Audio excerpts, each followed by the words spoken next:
Nandito na naman ako, si Teacher Clarissa C. Polinar para turuan kayo sa bagong aralin. Nice to meet you!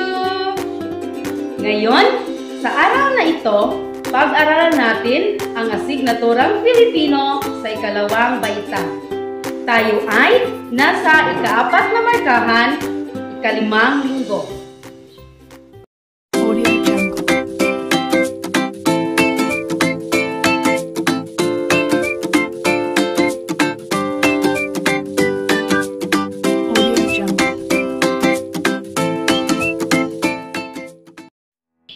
Ang ating paksang aralin sa araw na ito ay tungkol sa pagbibigay ng angkop na pamagat sa binasang teksto, talata o kwento.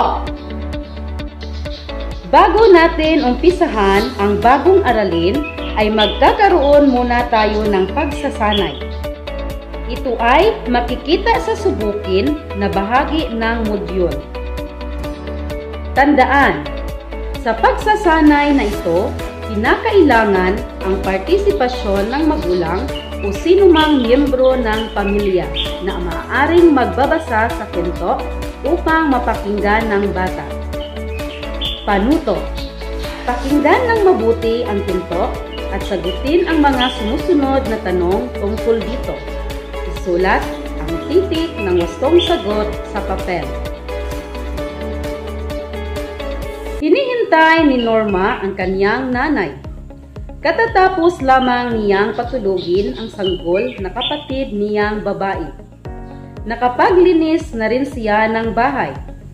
Anong saya niya nang matanaw niyang dumarating na ang nanay buhat sa palengke. Ibinaba ng nanay ang basket. Mayroong mga itlog, saging, isang boteng patis at karne sa loob ng basket. Naipagbili ko lahat ang bibingka, ang sabi ng nanay. Bumili ako ng magandang damit para sa iyo. Heto, tingnan mo. Napakabait mong bata, Norma, sabi ng nanay. Narito ang mga katanungan. Unang bilang, sino ang hinintay ni Norma? Ang kanyang A. Nanay, B. Lola, C. Ate. Ikalawang bilang. Ano-ano ang nasa loob ng basket na dala ni nanay? A. Saging, isda at suman sa loob ng basket. B. Itlog, saging, isang buting patis at karne. C. Itlog, saging, isang buting patis at daing sa loob ng basket. Ikatlong bilang. Alin ang totoo kay Norma? A. Magaling siyang sumayaw. B. Mabait siyang bata. C. Mabuti siyang mag-aaral. Ika-4 na bilang. Ano ang ginawa ng nanay upang kumita ng pera? Nagtitinda siya sa A. Paaralan, B. Palengke, C. Simbahan. Ika-5 bilang. Ano ang mabuting ginawa ni Norma? A. Pinatulog niya ang bunsong kapatid at nakapaglinis pa siya ng kanilang bahay. B. Wala siyang magawa sa kanila. C. Hindi niya sinunod ang utos ng nanay. Ika-6 na bilang. Ano ang binili ni nanay para kay Norma? A. Magandang damit. B. Malaking tuwalya. C. Makulay na basket. Ika-7 bilang. Bakit binilhan siya ng bagong damit ni nanay? A. Dahil mabait at matulungin siyang bata. B. Dahil sumpungin siyang anak. C. Dahil tamad siyang bata. Panghuling bilang. Ano ang magandang pamagat ng kwento? A. Ang batang matulungin. B. Ang bote ng patis. C. Isang bote ng patis. Ngayon naman, sagutan ninyo ang pagsasanay na makikita sa balikan sa bahagi ng modyul. Panuto. Piliin ang angkop na salita na nagsasabi ng puok o lugar ayon sa larawan. Isulat ang titik ng wastong sagot sa papel. Unang bilang. Nasa patlang nagtuturo ang guro. A. Bahay. B. Parke. C. Silid-aralan. Kalawang bilang. Ang mga bata ay naliligo sa patlang. A. Ilog. B. Kanal. C. Balon. Ikatlong bilang. Si teacher ay bumili sa patlang. A. Bahay. B. Tindahan. C. Simbahan. Ikaapat na bilang.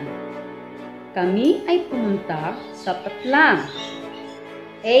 Sapa. B. Bukid. C. Ilog. Kalimang bilang. Ang pamilya Oroyan ay nag-uusap sa patlang ng bahay. A. Loob. B. Labas. C. Harap. Panghuling bilang. Doon sa patlang, makikita ang mahiwagang dalaga. A. Bundok. B. Bahay. C. Tindahan. Sa pagkakataong ito, piliin ang salitang nagsasabi ng lugar o puok sa bawat pangungusap at isulat sa sagutang papel. Unang bilang. Si Kurt ay naglalaro sa plaza. Ikalawang bilang. Sa simbahan, nagsisimba ang mga tao. Ikatlong bilang. Natulog si tatay sa silid-tulugan. Ikaapat na bilang. Nagrambulan sa loob ng sabungan ang mga tao. Ikalimang bilang. Magpipiknik kami sa dagat bukas.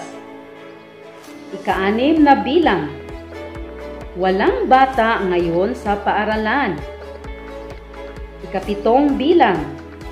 Mainit ang klima sa Pilipinas.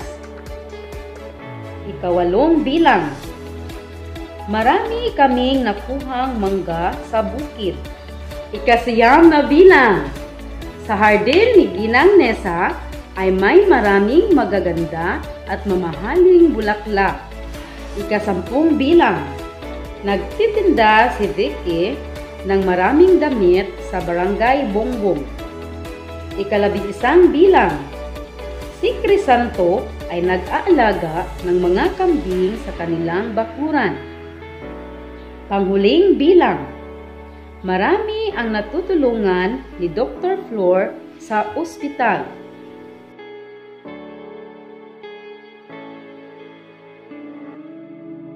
Subukan ninyong gawin ang pagsasanay na makikita sa tuklasin na bahagi ng modyul. Panuto.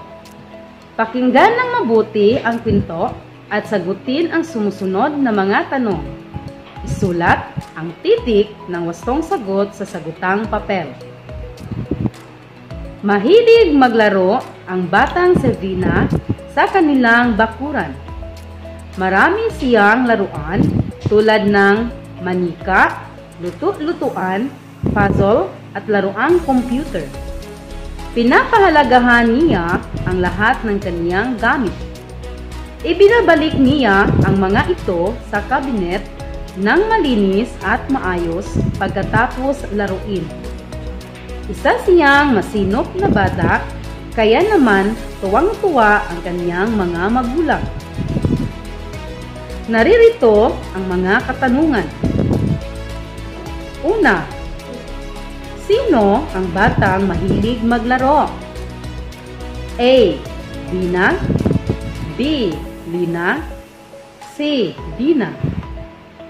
Ikalawa, ano-ano ang kanyang mga laruan? A. Manika, luto-lutuan, puzzle, laruang computer. B. Laruang computer, manika at bahay-bahayan. C. Luto-lutuan, manika at espada. Ikatlo, ano ang katangian ng batang si Vina? Mahilig siyang A. Maglakbay, B. Maglaro, C. Matulog. Ikaapat, ano ang magandang pamagat para sa kwento? Ang batang mahilig A. Matulog, B. Maglakbay, C. Maglaro. Sa pagkakataong ito, pakinggan ng mabuti ang kwento at sagutin ang sumusunod na mga tanong. Isulat ang titik ng wasang sagot sa sagutang papel. Si Teo ay isang taong matulungin at maalalahanin sa kaniyang kapwa-tao.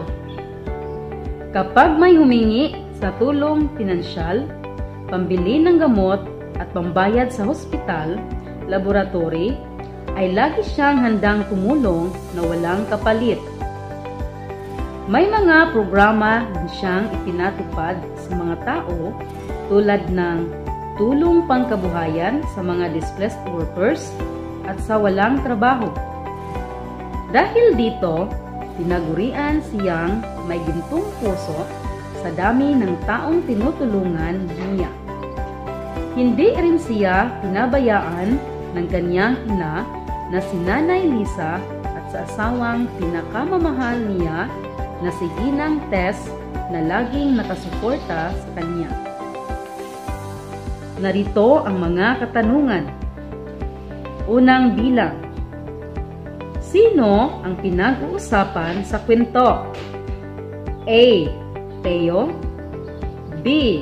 Tina, C. Tony. Ikalawang bilang. Paano mo ilarawan si Teo? A. Masungit at tamad, B.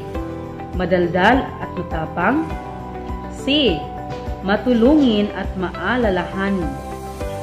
Ikatlong bilang. Ano-ano ang mga naitulong niya sa kanyang kapwa-tao?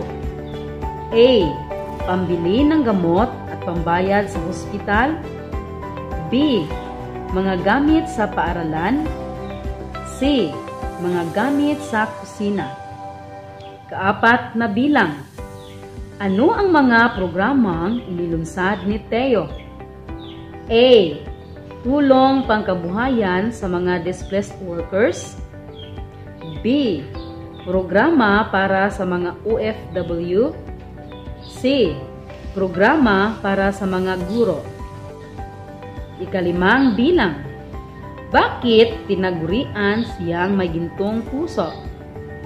A. Dahil wala siyang mabuting nagawa sa kanyang kapwa-tao, B. Dahil tamad siya at walang pakialam sa mga pangangailangan ng mga tao, C. Dahil marami siyang mabuting nagawa at natulungan na kapwa-tao. Ika-6 na bilang. Sino-sino ang mga mahal sa buhay na palaging sumusuporta sa kanya? A. Si Ginang Gisa at ang kanyang pinsan na si Ginang Nessa, B. Si Ginoong Romel at ang matalik na kaibigan na si Edwin, C. Si Nanay Lisa at ang kanyang asawa na si Ginang Tess. Ika-7 bilang. Humingi ba siya ng kapalit sa lahat ng tulong na ibigay sa kaniyang kapwa-tao? A. Siguro, B. Oo, C. Wala. Panghuling bilang. Kung ikaw si Theo, ano ang iyong mararamdaman kapag ikaw ay nakatulong sa ibang tao? A. Malungkot. B. Masaya. C. Matamlay.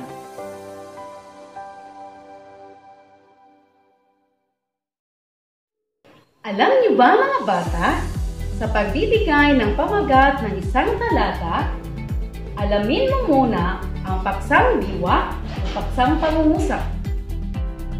Ang mga ito ay nagbibigay ng ideya sa pagpili ng pamagat. Ang pangunahing diwa ang pinapabuod ng mga pangyayari sa talata o kwento. Ang paksang pangungusap ang pinagtutuunan ng mga detalye upang mabuo ang pangunahing diwa ng talata o kwento.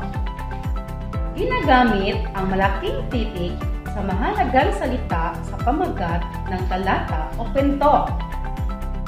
Ang unang titik sa pamagat ay sinimulan sa malaking titik.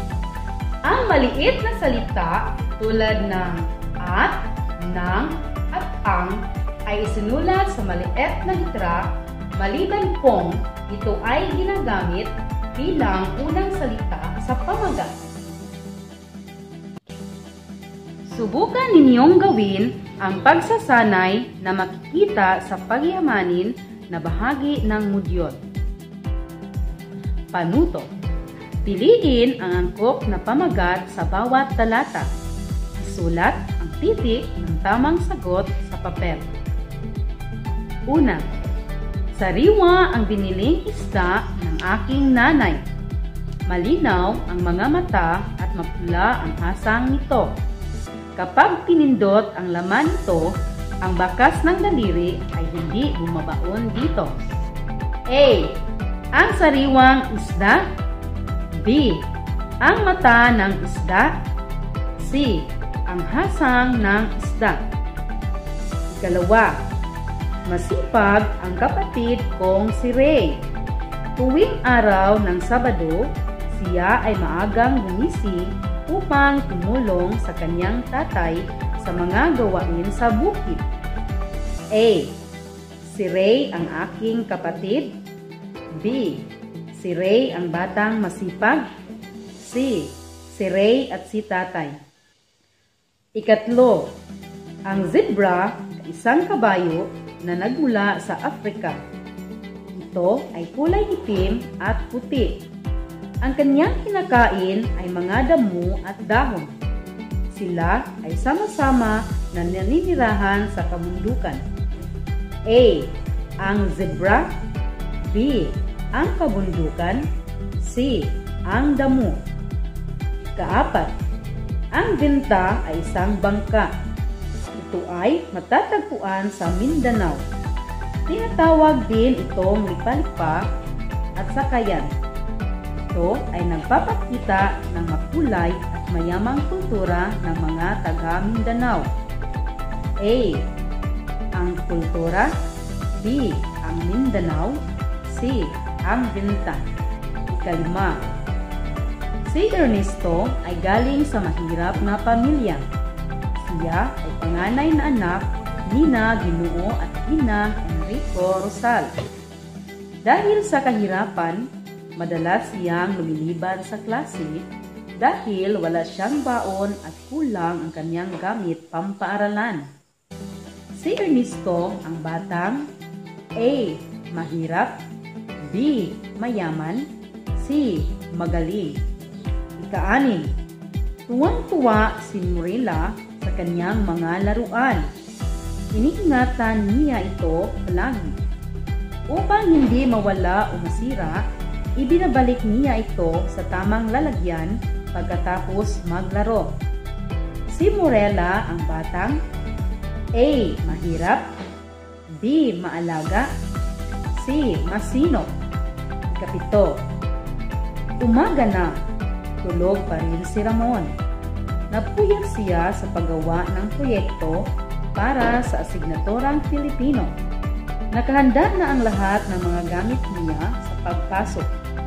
Pinuntahan siya ng kanyang nanay sa silid upang gisingin. Dali-daling bumangon si Ramon at nag-umpisang mag-asikaso ng sarili. Si Ramon ang batang A. Masipag mag-aral, B. Tamad mag-aral, C. Walang ginawa. Panghuling bilang. Si Leia ay batang magalang. Gumagamit siya ng po at upo kapag nakikipag-usap.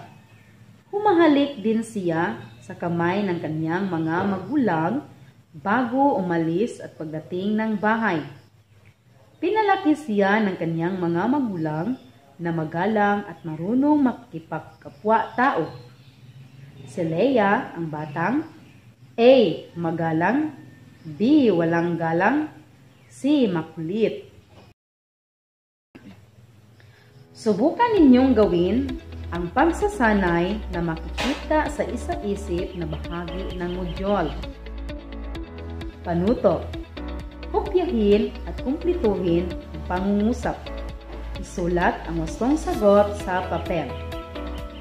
Sa pagbibigay ng pamagat ng isang talata, alamin mo muna ang lang o paksang pangungusap.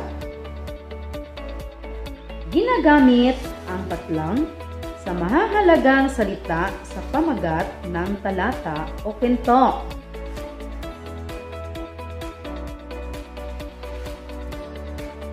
Subukan ninyong gawin ang pagsasanay na makikita sa isagawa na bahagi ng modyul. Panuto. Piliin sa loob ng kahon ang angkop na pamagat sa bawat teksto o talata. Sulat ang titik ng tamang sagot sa sagutang papel. A. Ang kaarawan ni Nunoy. B. Ang lapis ni Kem. C. Ang manok ni John. D. Ang ibon. E. Ang maalalahaning ina. F. Ang matatag na pamilya. G. Ang mga pagdiriwang. H. Ang nanghihinayang na ama. I. Si Daniel ang batang masinop. J. Ang pagpapahalaga ng bawat karapatan. K. Ang batang masipag. L. Ang mapagmahal na anak. Unang bilang. Kaarawan ni Nunoy. Masayang masaya siya. Marami siyang regalo na natanggap. May baro, aklat, at may iba't ibang laruan. Isang manikang pumipikit ang ibig niya sa lahat. Ano ang pamagat sa talata? Ikalawang bilang. Si John ay may manok na pula. Inaalagaan niya itong mabuti. Araw-araw ay binigyan niya ng pagkain at nililinisan niya ang kulungan nito upang hindi magkakasakit. Ano ang pamagat ng talata? Ikatlong bilang. Si Kip ay may lapis. Ito ay mahaba at matulis. Ipinahiram niya ito sa kamag-aral na walang lapis. Ano ang pamagat ng talata? Ikaapat na bilang. Nakalilipad ang ibon. May pakpak at buntot ito. Magaan at hugis bangka ang katawan nito. Nababalot ang katawan nito ng balahibo. Ano ang pamagat ng talata? Ikalimang bilang.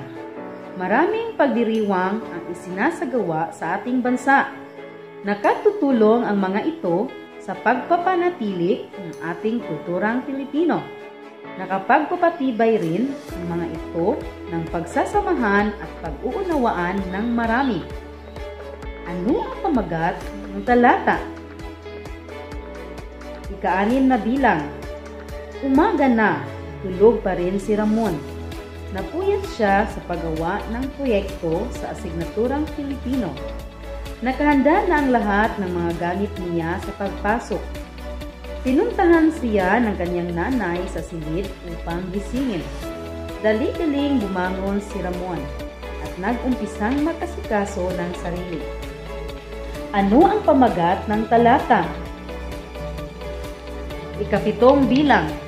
Naglalakad araw-araw si Daniel sa pagpasok sa paaralan. Itinatago niya ang pirang dapat ay pamasahin niya. Nais kasi niyang makaipon upang makabili ng bagong sapatos.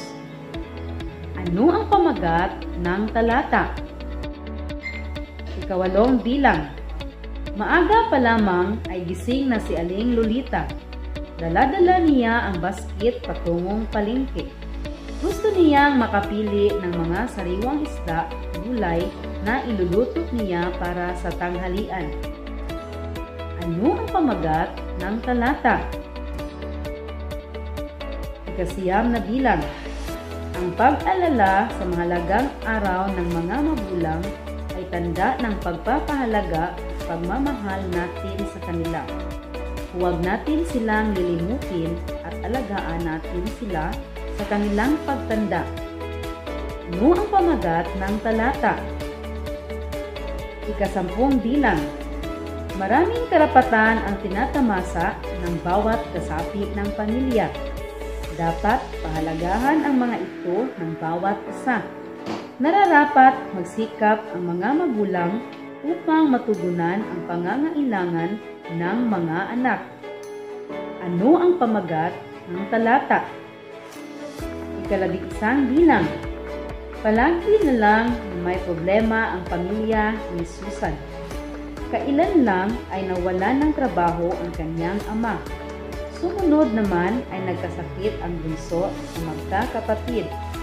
Ngunit kahit nagkaganito, buo pa rin, nagmamahalan at nagtutulungan ang buong pamilya. Ano ang pamagat ng talata?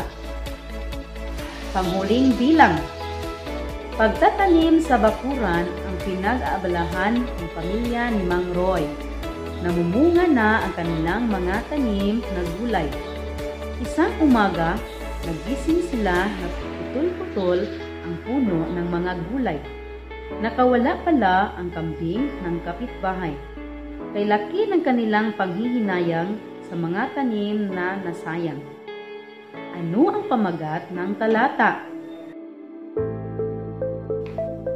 Subukan ninyong gawin ang pagtataya na makikita sa tayahin sa bahagi ng modyul. Panuto. Basahin at piliin ang pamagat ng sumusunod na talata.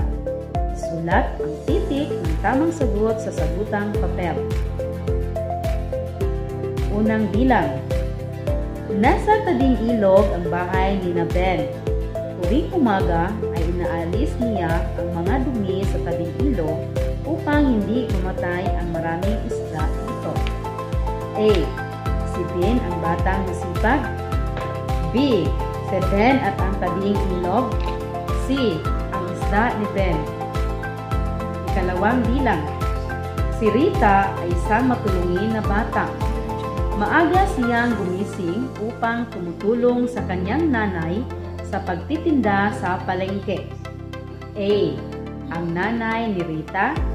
B. Ang matulungin na bata. C.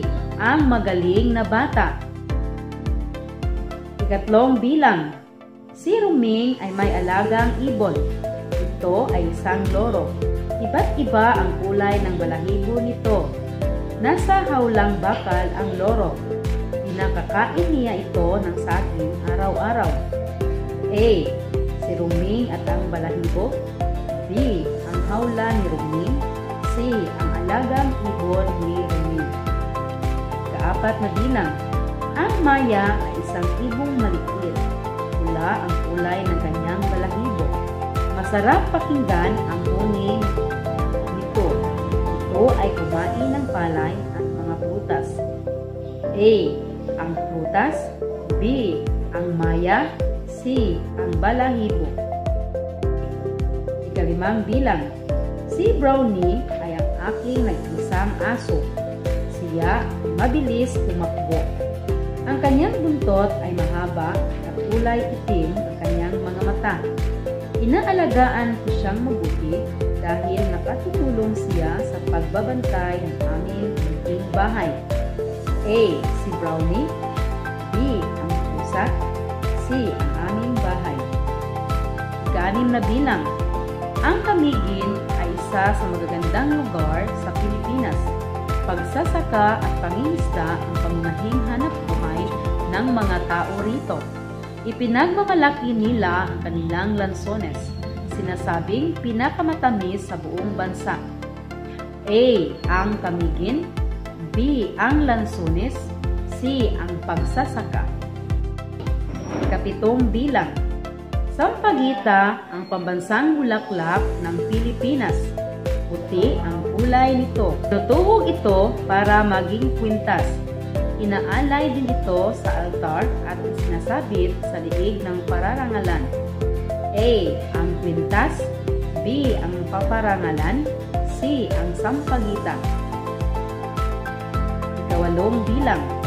Ang magkapatid na Alice at Reyes ay huwarang mga bata.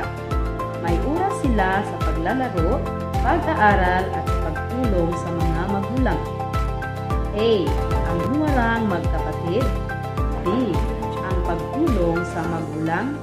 C. Ang oras sa paglalaro. Ika-9 na bilang. Si Teacher Gusoy ay bagong guro sa paaralang elementarya ng Barangay Labo. Nakatawag ng pansin ang kanyang galing sa pagtuturo, kakaibang kulay at ika-ikang paglalakad. A. Ang nakatawag pansin. B. Ang Barangay Labo. C. Si Teacher Gusoy. Panghuling bilang. Ang aming tatay ay laging tumutulong sa gawaing bahay. Maaga siyang gumising upang tumutulong kay nanay sa pagluluto. At higit sa lahat, hindi niya pinabayaan ang pangangailangan sa aming pamilya. A. Ang mahiyain kong tatay. B. Ang magalang kong tatay. C. Ang mabait kong tatay. Subukan ninyong gawin ang pagsasanay na makikita sa karagdagang gawain sa bahagi ng modyul. Panuto. Buuin ang jumbled words upang mabuo ang pamagat ng teksto. Isulat ang wastong sagot sa papel. Unang bilang. Kaarawan ng nanay. Abalang-abala ang lahat sa paghahanda. Naglilinis ng bahay ang kuya. Nag-ayos ng mesa ang ate. Nagluluto ng pagkain ang tatay. Pamagat. Ang nanay ni kaarawan. Panghuling bilang. Matanda na si Lula. Maputi na ang kanyang buhok. Kulubot na ang kanyang balat. Ngunit malakas pa siya. Matulong pa siya sa mga gawaing bahay. Pamagat. Lula ang. At dito nagtatapos ang maikli nating pagsasama-sama, ngunit puno na naman ng bagong kaalaman. Ito muli si Teacher Clarissa. Happy learning!